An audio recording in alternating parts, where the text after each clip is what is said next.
That isn't an easy conclusion to come to. To those who have been taught to pray ever since they have been babes, it must come as something of a shock to know that there hasn't been anybody listening to those prayers. And that's the reason that there haven't been any answers, or not many answers, to those prayers. I know what each step of my own journey has meant to me in pain at giving up some concepts of life, some concepts of the religious life that turned out to be all wrong. And I know through the experience of some students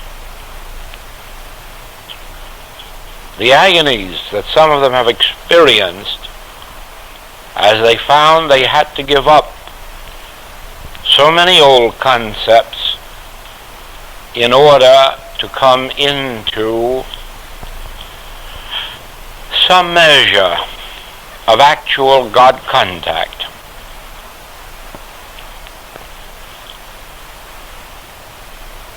God is, and no one, no thinking person can deny that.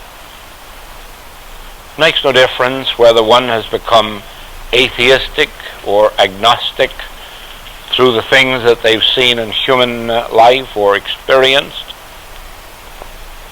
When even these atheistically inclined or agnostically inclined come face to face with a problem, they know as well as we do that there is a God. They know that, and we know it.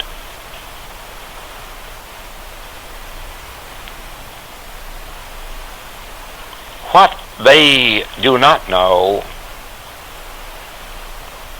is that God cannot be approached through any form of prayer or worship that has in it an element of selfishness. In other words, there is no possibility of going to God for my good.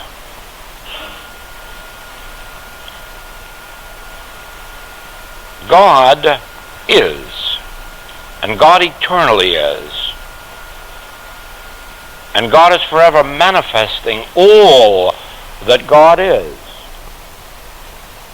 Your praying, or my praying, will never make God more than God already is, nor will our praying influence God to do something for us. Whatever it is that God is doing without any urging from you or from me or from this world. Whatever God is doing without any coaxing, begging, pleading, promising, tithing.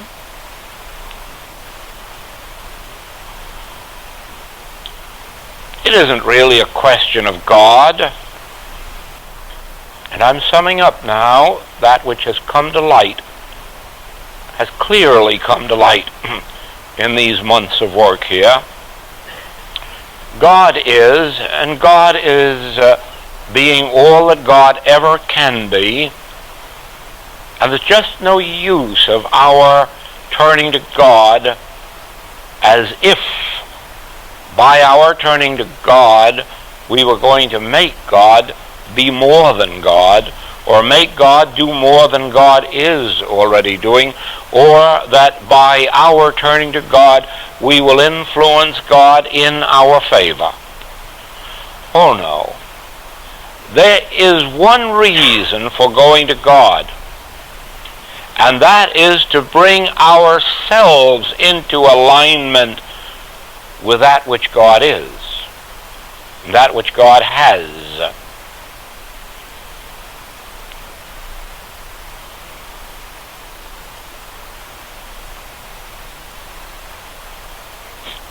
Prayer is our means of contact with God.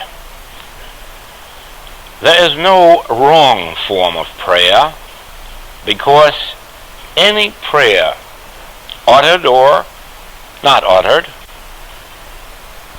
will tend to elevate us above the level of believing that we are sufficient unto ourselves.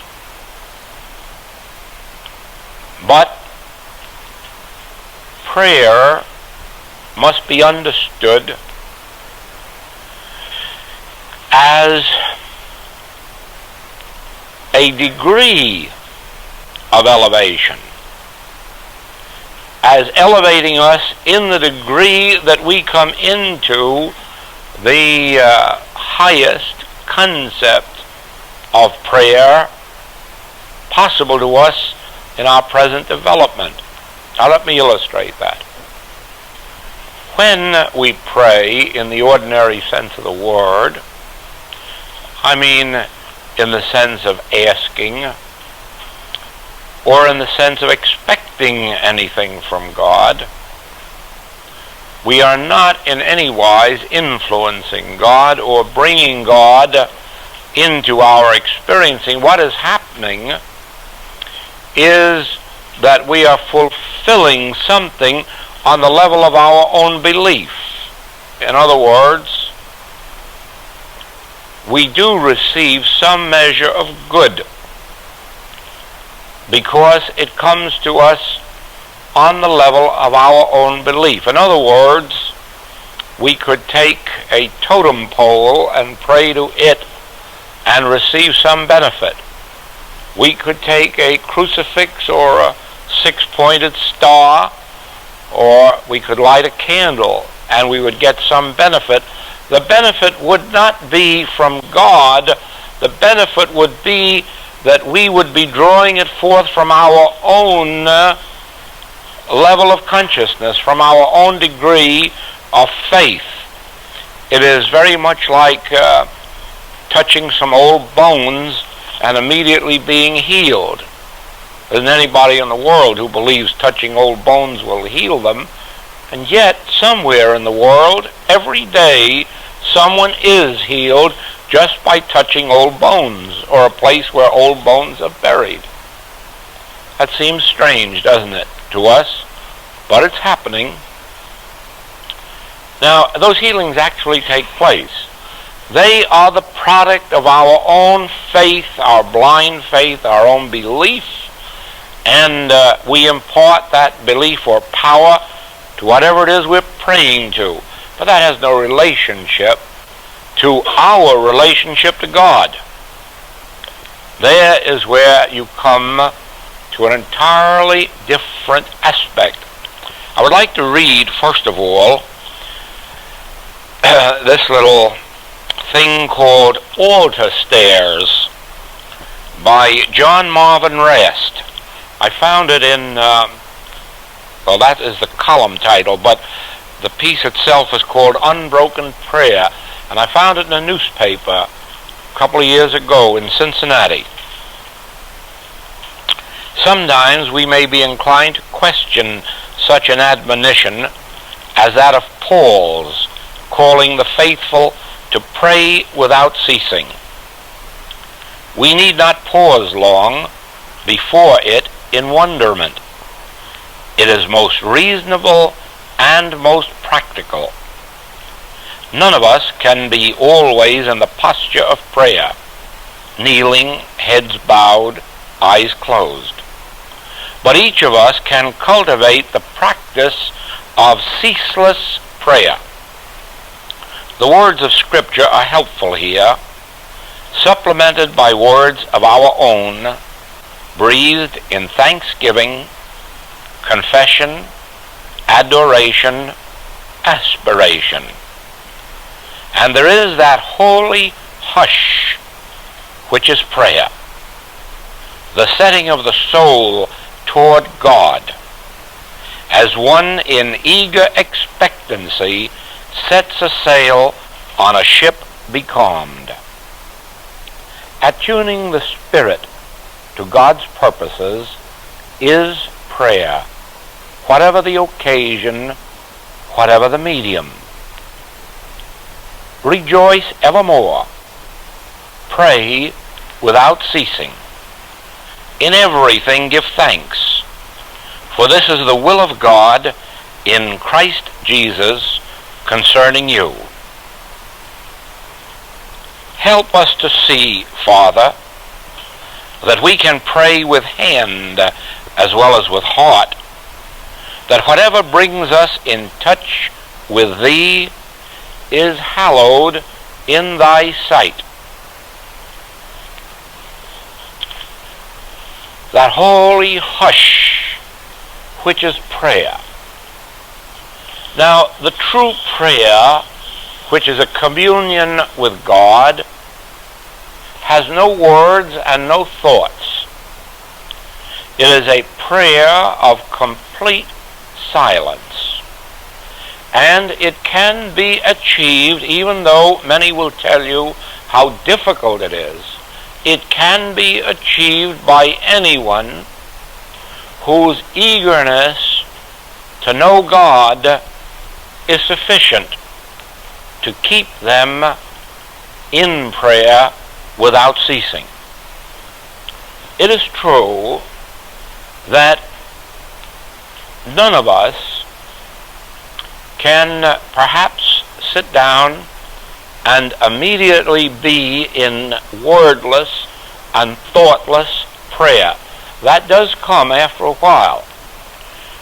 After a while, it becomes possible to sit down at any moment and instantly be without thought, without words, without desire, and settle back into this holy hush, which is prayer, this atmosphere of God. But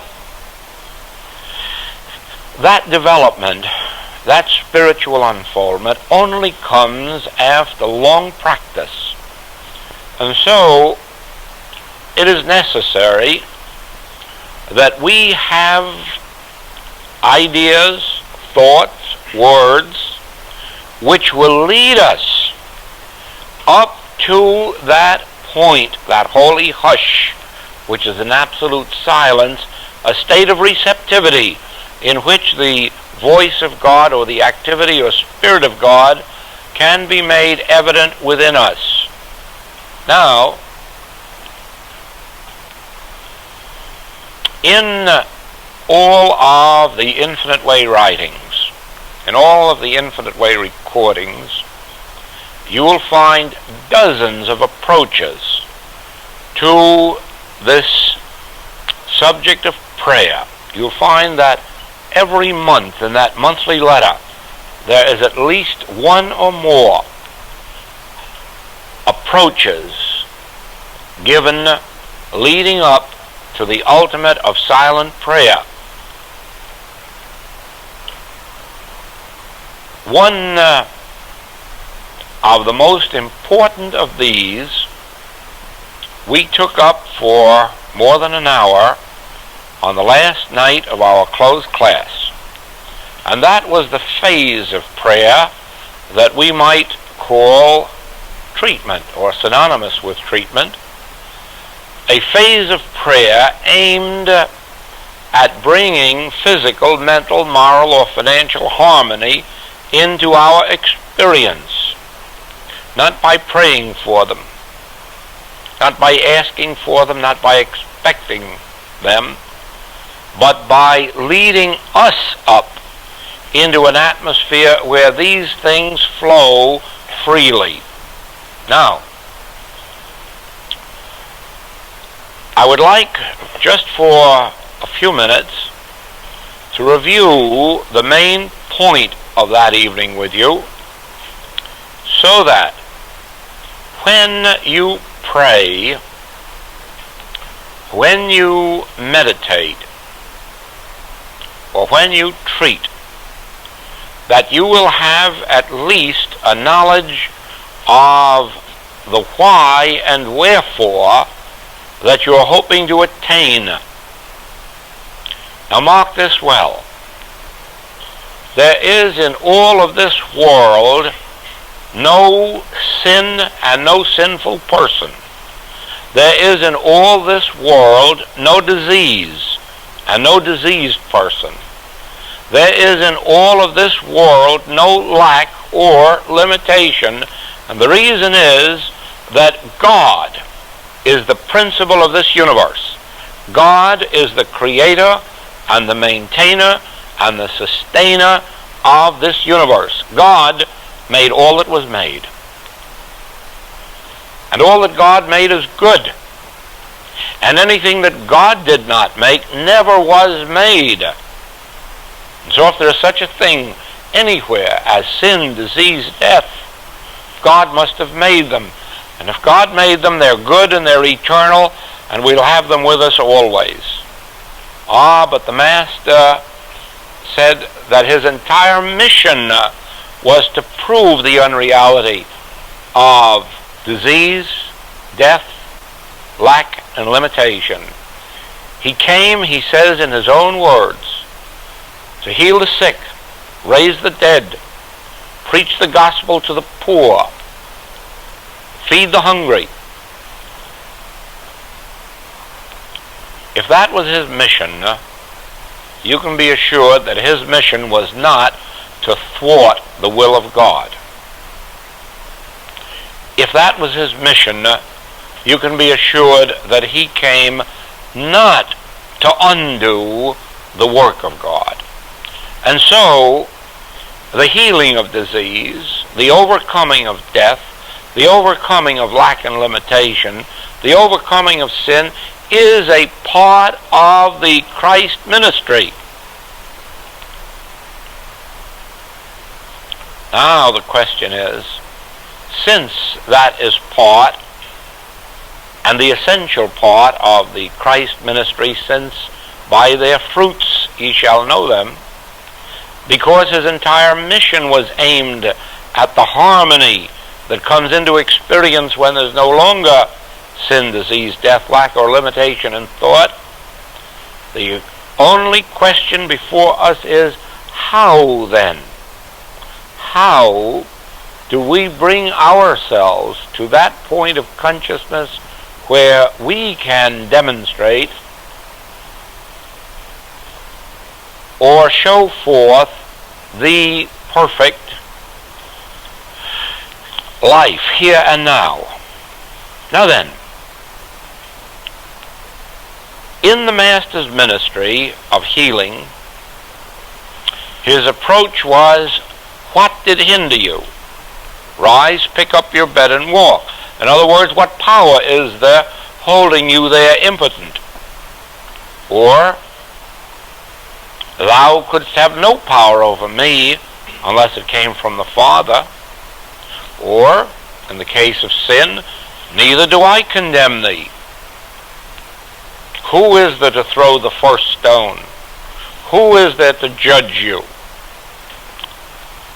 And so, we find that the principle of all healing work is the realization that in God's kingdom, in divine consciousness, no form of error can exist as a reality. That is, as having a law to maintain it or sustain it. And so when you enter your period of treatment or meditation, you enter with this understanding that I am not here to heal a person or reform them or enrich them or employ them. I am not here to change anything or anybody in the universe. I'm here only for one purpose. Awake, thou that sleepest, and Christ will give thee light. You see, in our humanhood, we are asleep. We are really dead to spiritual consciousness. We're fast asleep to our own identity. That is why it is said, awake, awake, awake. Christ will give thee light. Awake, thou that sleepest. To every human being, the Christ says, awake, thou that sleepest. It doesn't say, let me heal you, let me reform you, let me employ you. No, no, no. It says, awake. When you awake, you will see him as he is. There you are. When you awake, you will see him as he is, and you will be satisfied with this likeness. Now, in our slumber of humanhood, we look at each other and we say, you are good and you are bad, you are sick and you are well, you're alive and you're dead. And tomorrow you may be the reverse of all those things. Ah, yes. But aren't we judging? Judge not after appearances, says this man. Judge not after appearances. Judge righteous judgment. Having eyes, do you not see? Having ears, do you not hear? Yes, but don't look with these eyes and judge, and don't look with this ears and judge. With your inner ear and your inner eye, and then what do you behold? You'll behold that I'm not a human being. You'll behold quickly. I was never born and I will never die. You will behold that I am the light of the world. And you'll only behold that when you are awakened. And there's only one thing that ever makes a practitioner or a teacher of spiritual wisdom. Nobody ever has the right to call themselves a practitioner or a teacher until they have awakened, at least in some degree, to where they no longer judge you, criticize you, or condemn you by appearances, even if they see it. Even if they see you lift a wallet, they dare not call you a thief. Why? Because they're not supposed to be seeing with the human eye or listening with the human ear. They are supposed to be judging righteous judgment. And so the moment that you can ignore an appearance, remember that, the moment you can ignore an appearance and say, I know thee who thou art, the Holy One of Israel. Oh, by that time you are beginning to be the light of the world. By that time you are beginning to awaken the sleeping consciousness of members of your family or friends or community, or any who may be ready for that experience. You will not awaken everybody. The Master tells us that some are afraid we might heal them. And you know, there are a lot of people who don't want to be healed. They would love to get rid of their pains, but please don't take away from those things that are giving them the pains. And that was the meaning of that statement. You're afraid that you might be healed. Certainly, that you might have taken from you the pleasure of gossip or rumor or scandal or indulgence or sensuality or whatever it may be. You don't want to be healed of that, just the consequences of that. Well, now, there are those, you see, whom you will not awaken. And for that reason, they want to slumber yet a while. We have to let them slumber. But in this world, there are more millions than you and I can count, eagerly seeking to be awakened, desiring it with heart and soul, doing everything they can, studying, reading, taking hold of any form of new spiritual literature that will promise to awaken them to what? To their true identity, to the realization of their sonship in God, to the realization of their heirhood with God. Well, the illumined ones, then, are those who see through the Maya or illusion to the reality. They do not judge by appearances. There may be a sick person, a dying person. There may be a poor one, an unemployed one. There may be sinful ones. But the ones who have been touched even with the tiniest degree of illumination look through that and say, I know thee who thou art, the Holy One of Israel. Thou art the Christ, the Son of the living God. And in that realization, they begin to awaken us. The moment anyone looks on us without judging by appearances, the moment anyone looks through our appearance to that which we really are, they have begun the awakening process.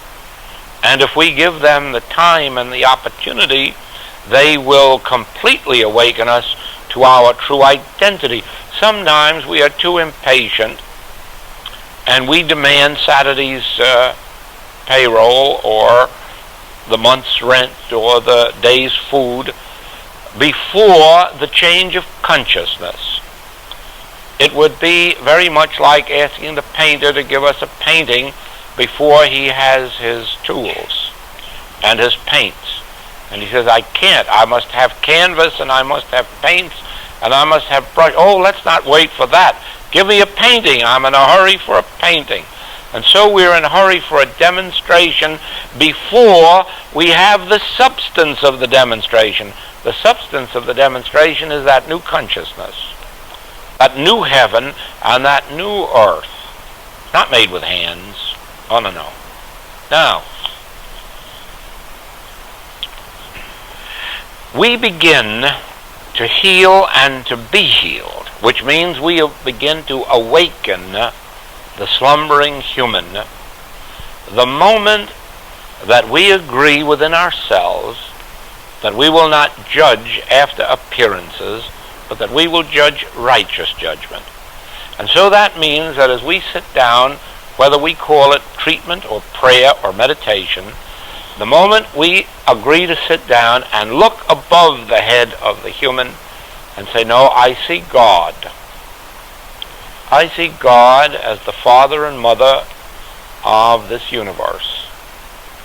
I see God as the creative principle of all it is. I see God flowing out into this world as man and woman and child, as animal, vegetable, and mineral. I see God as the very substance of all form. I know that only the law of God operates. I know that only the law of God is real. I know that God is the only power. Therefore, there are no evil powers to overcome. There is only this appearance of discord, this claim of a selfhood apart from God. But actually, there's only God. There's only one power, only one presence. There's only one being. God is being you and God is being me. God is infinite being. I know we have the appearance of hospitals, we have the appearance of cemeteries, and we have the appearances of poverty. I know all that. But I also know that I'm not to judge by that appearance, because that is the blind leading the blind. And I am not illumined if I see any form of discord as being real or present or having power.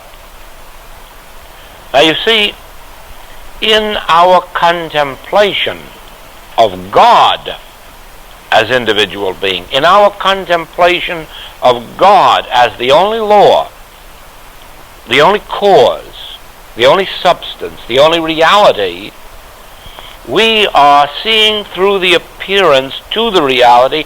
And you know what happens as you persist in that, and it may in the beginning take 5 minutes or 10 or 12, 13, but as you persist in that, finally you come to a place where no more words come, no more thoughts come, and that is the most important time in this meditation, because you have not yet done your work. You have only led yourself up to a moment of ability of perception. And if you were to stop now, your entire treatment could be a failure. Your entire meditation could be without result. And that is the mistake that too many make. They believe that when they have declared the truth that they know, or when they've thought the truth that they know, or when they have realized the truth that they know, that constitutes the prayer, and it doesn't. That constitutes the preparation for prayer, because now must come the moment of holy hush, which is prayer. And it is in that moment when the words have all been spoken, the truth has all been known and declared. Now comes that period of complete silence wherein you realize, speak, thy servant heareth. Speak, Lord. Speak, God. Speak, Father. Thy servant heareth. And now you are attuned. Now you are one with the Spirit, and it can flow in you and through you and as your very being. I have said to you so many times that we could sit in this room when it is darkened, and I could say to you, electricity is light. And I could sit here for an hour and repeat to you that electricity is light, and electricity is light, and electricity is light, and at the end of the hour we could still be sitting here in darkness. Why? One thing yet remains. Press the button. Make the contact with electricity. Let it flow. The declaration that electricity is light is only making ourselves aware of a truth. We are only acquainting ourselves with truth. We are only preparing ourselves for the experience of light. Now we must go and press our button, make our contact with electricity, and light comes. And so it is. We may affirm truth. We may declare truth, all the truth we know. We may affirm truth and deny error. We may know all the truth that's to be known about God. But when we have, be sure of this point, you have only reached halfway in your demonstration. There yet remains that moment of holy hush, that moment of silence in which you tune in, make contact, and feel the rush of spirit, the divine energy, the divine impulse into your system that quickens the very whole body. The same Spirit that raised up Jesus Christ from the dead will quicken your mortal bodies, and it will. That same Spirit that raised up the dead during the Master's time and before that, that same Spirit that has healed throughout this universe whenever people were attuned to God, that same Spirit will quicken your mortal bodies until you'll never again call them mortal bodies. You'll know they are divine instruments. You'll know that this is the temple of the living God. Oh yes, yes, in our human ignorance, we may call it a vile body, and in our human ignorance we can make it so. We can treat it so. In our ignorance, we may really feel that this body is an illusion or nothingness, or really want to put it aside. But when illumination comes, you'll realize then that this is the temple of the living God, that this is an instrument that God has given us for a divine purpose. And that purpose is to live. That purpose is to move and have our being. This is an instrument for our good. And just as it changed from infancy to childhood, childhood to adulthood, and adulthood to maturity, so this body will continue changing in accordance with our changing concepts of body. In other words, it may be at this moment that you believe that this is a mortal or a material or a physical body. That merely means that you have accepted a mortal or material or physical concept of body. But the moment you begin to perceive that God really is the creative principle of life, that God is the substance of all form, you will then understand that this is the very body that is the temple of God. This is the very body given us by God. Oh yes, as your concept of body improves, so does the manifestation or outer expression of body improve. And in no other way can it improve. It is just the same as your concept of home. If you entertain a finite concept of home, a poor concept of home, a meager concept of home, that is the type of home you will bring into manifestation. But from the moment you begin to acknowledge that God is the creator of home, God is the central theme in every home, from that moment on your concept of home improves and the outer manifestation of home improves with it. Nothing changes in the outer except through a change of our consciousness. Never forget that. Nothing changes. It is like this room. This room, with a certain level of consciousness in it, could very well be, and may at some time have been, just a public brawl, just a drinking outfit. Yet this same room, when we come into it, becomes the temple of the living God, becomes the church of God, becomes the body of God. Why? Has the room changed? No. No, a different concept of room has come into it, in you and in me. So it is. Many people may come into this room and fight, argue. We don't. Because we bring with us our own concept of friendship, our own concept of love, our own concept of conduct. And so the conduct you find here is the concept that we have brought with us. And the next group may bring an entirely different one. So all of our experience becomes a changing of consciousness. And the change of consciousness is brought about by prayer. And prayer is that holy hush in which God is given the opportunity of revealing itself and its activity within our being. You can readily see in the light of these teachings why the Master could say, I can of my own self do nothing. It is the Father within me that doeth the works. You can readily see that there's no amount of thought-taking that you can do or I can do that will change, make a white hair black or add 1 cubit to your stature. There's no amount of human thought-taking that we can do that will tell God how to run His universe. Oh no. But the very moment we create an atmosphere, He calls it the holy hush, which is prayer.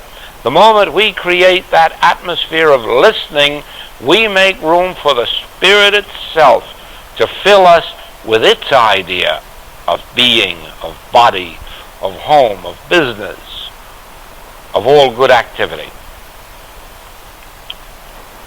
Now, I wanted to go over this point as a final reminder to you. You never are dealing with a person or a place or a condition.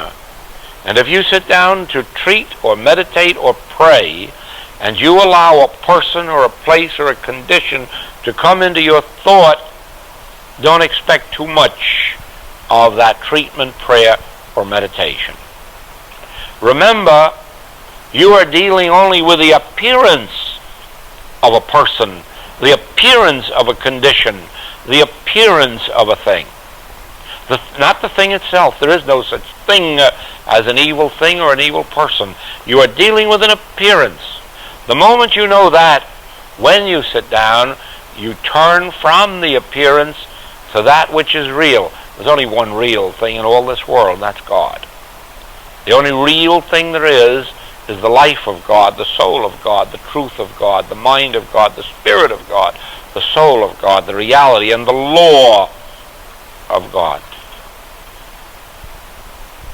Watch it now. Never treat a person, never treat a condition, never treat a place. Always remember at the very start, this is but an appearance, or this is but a claim, or this is but a temptation to believe in a selfhood apart from God, or an activity or a law apart from God. Now, having done that, get up to God and begin to see God is light. God is the light of this universe. God is the love of this universe. God is the soul of this universe, and God is all good. And keep your prayer and your meditation and your cogitation on God and the attributes of God and the function of God and the law of God, the substance and reality of God, until you run out of words and thoughts. Then, when you have run out of words and thoughts, then sit back. And the attitude is, well, God, it's your turn. Make room.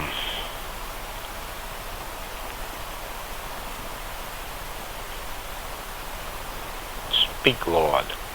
Thy servant heareth.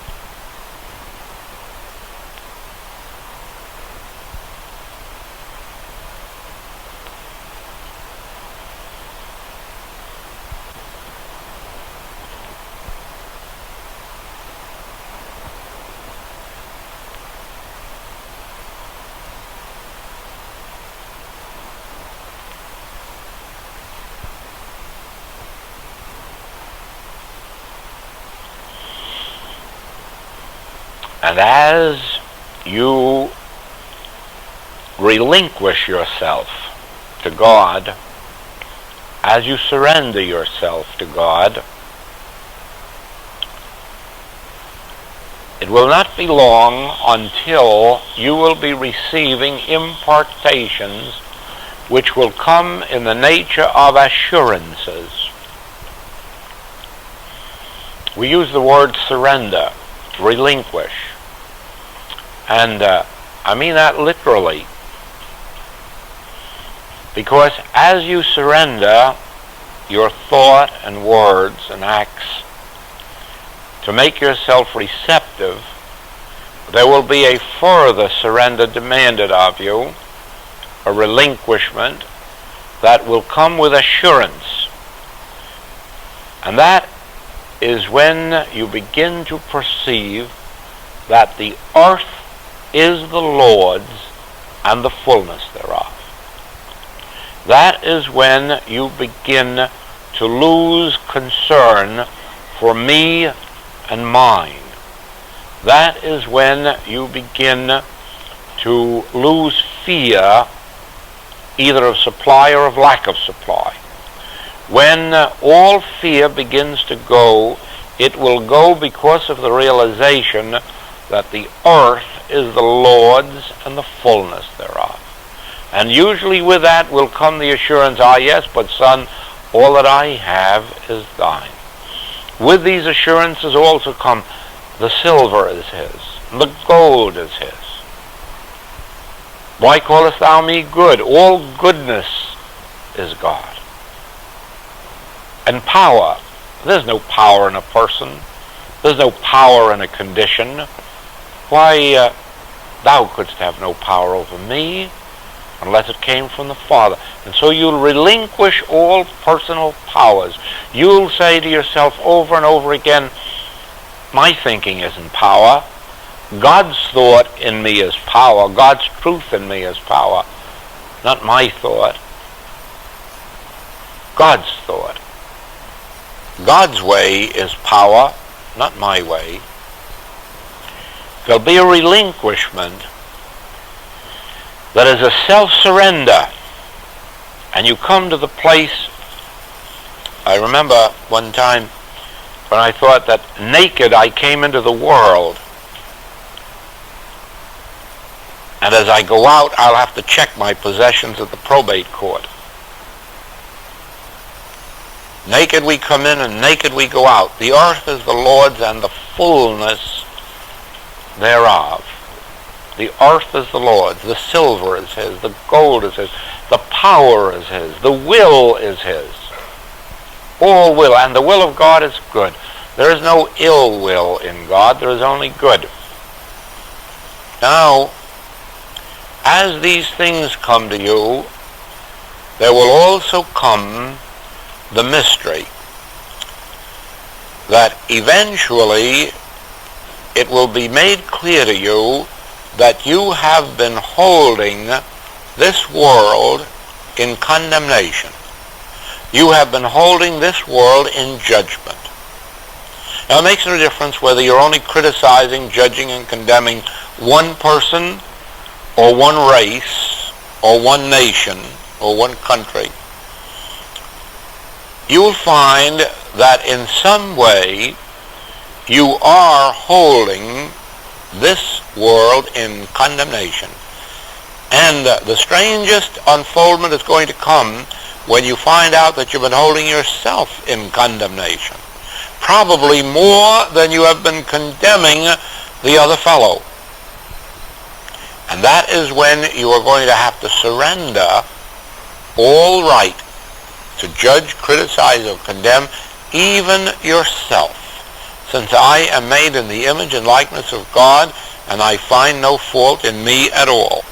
That sounds very egotistical at first, and it would be if it was spoken of a human being. But it isn't being spoken of a human being, it is being spoken about me. Me, the very Christ of God, the Son of God, the child of God, that which I eternally am, and which you have always been before Abraham was, and which you will eternally be. And as you begin to recognize that Christhood of your own being, that awakened self, you begin to see the awakening take place.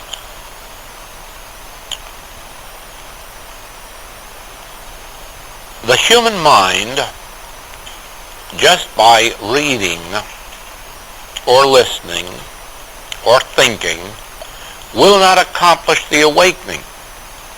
The awakening actually happens in a moment that ye think not. In a moment that ye think not, the bridegroom cometh. Now, all of our work then is to lead up to that single moment in our experience when we think not, when thought isn't active, and this awakening can take place. The Christ can touch us and awaken us to our true identity. And then when that happens, here is the miracle. There is a higher state of consciousness than the ordinary human state of consciousness. There is a higher state of consciousness in which the values are not the same, in which the experiences are not the same, in which the judgments are not the same. And it is in that moment of awakening that you attain that state of consciousness which no longer judges, which no longer suffers even. Yes, here it is. In this higher consciousness, one is not subject to the laws of humanity. In other words, the material laws, the physical laws, the legal laws are not binding on the illumined. That doesn't mean that they're free to violate them, because their desire to violate them would show they are on the mortal level. Oh, no. The illumined never violate a law, but not because it's a law that isn't to be violated, but because there isn't any reason or desire in their makeup for that violation. It's one thing not to violate a law because you know it's wrong. It's quite another thing not to violate a law because you don't know what the law is about or what the incident is about, because it doesn't come into your awareness. It is like the ability to mingle, as we mingle here, in a spiritual union, in a spiritual relationship, and none of the ordinary human thoughts enter our mind of getting, accomplishing, achieving, getting from one another or doing to one another. None of those thoughts are present in this atmosphere. Why? Because the consciousness with which we entered here was to receive from the Father, not from each other. It wasn't to buy anything or sell anything or give anything or get anything. We met here, and everyone who came into the room knew that the only reason we came in here was to eat the spiritual bread and drink the spiritual drink. And so in that atmosphere, no laws can be broken. Now, that is what happens when the awakening comes. One is lifted above these mortal material. Oh, I should interrupt right here to say that it is not a complete and perfect demonstration of ascension at the moment of illumination. The moment of illumination is only the beginning of our spiritual experience, but it is an unfolding and a progressive one. In other words, Paul says, I have not yet attained, but forgetting the things which are past, I look forward to the experience of attaining more and more and more unto that perfect day when I attain my perfect Christhood. Now, spiritual illumination comes, and it immediately makes a change within us.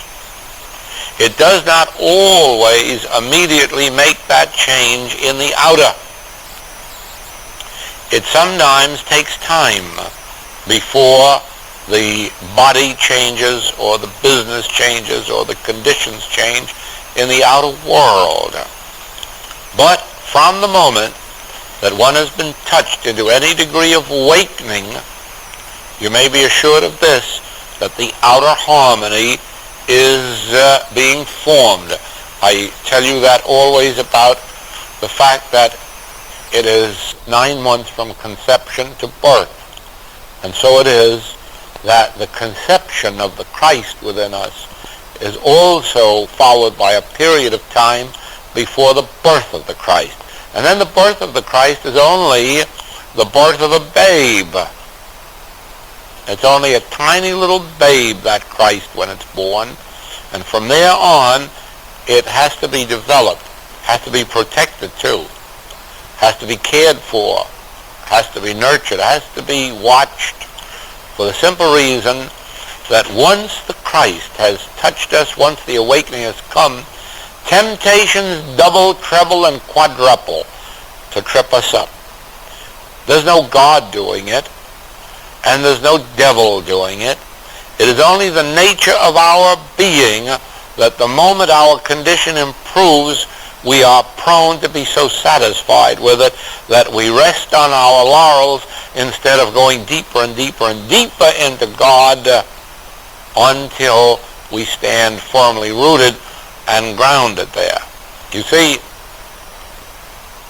the birth of the Christ is as a babe.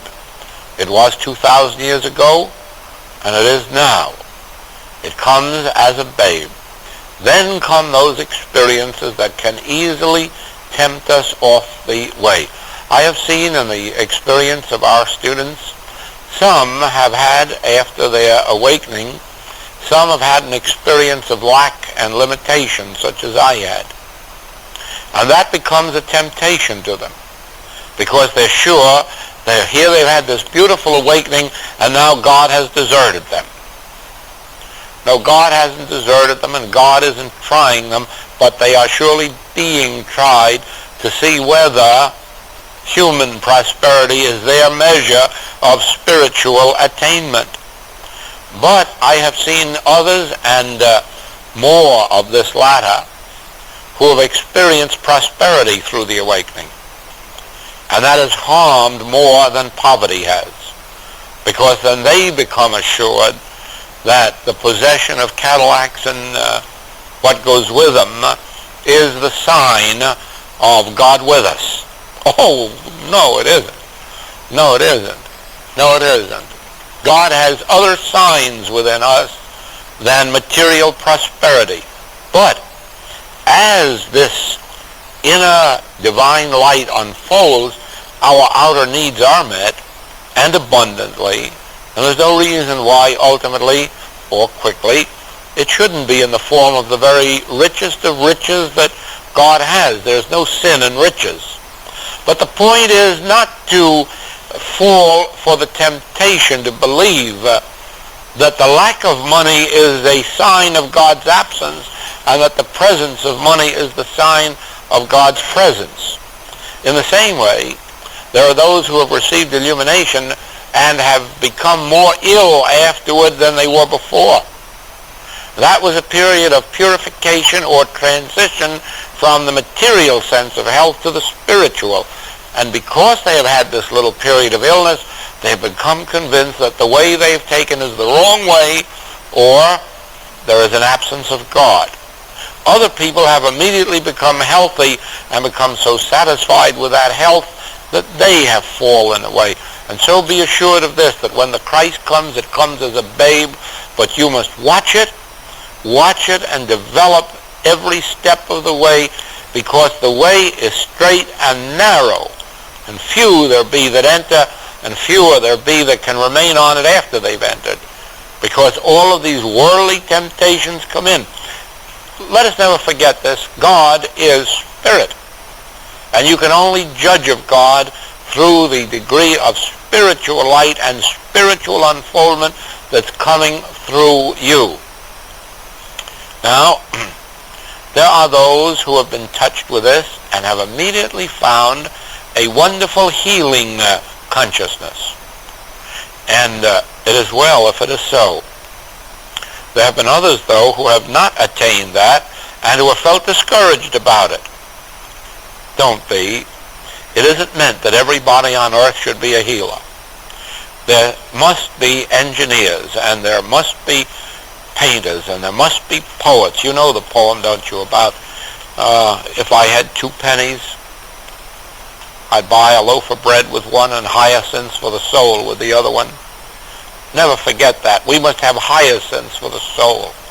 We must have poems, and we must have paintings, and we must have sculpture. We must have flowers. We must have music. We must have beautiful buildings. We must have we must have beauty in every form. And so it isn't meant that everyone should be a healer. Of course, if everyone were a healer, there wouldn't be anyone left to heal. Don't ever be concerned about what form the Spirit takes in your life. Be assured of this. The Spirit will reveal itself as some divine activity that will bring you an inner joy and an inner peace. Well, you know, it's probably not a coincidence, even though I hadn't thought of it before I sat in this chair tonight.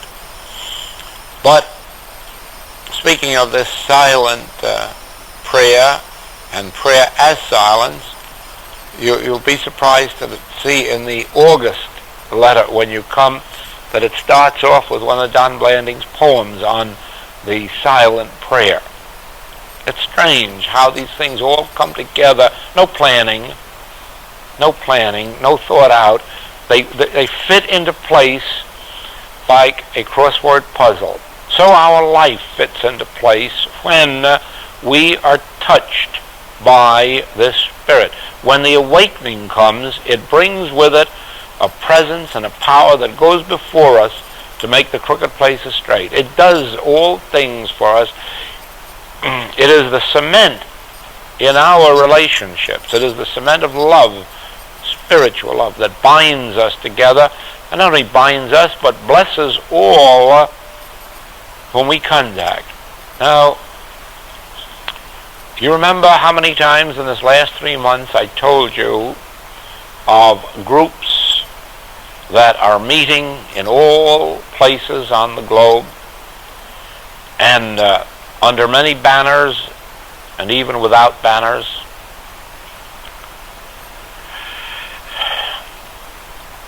There are even more than I dreamed of.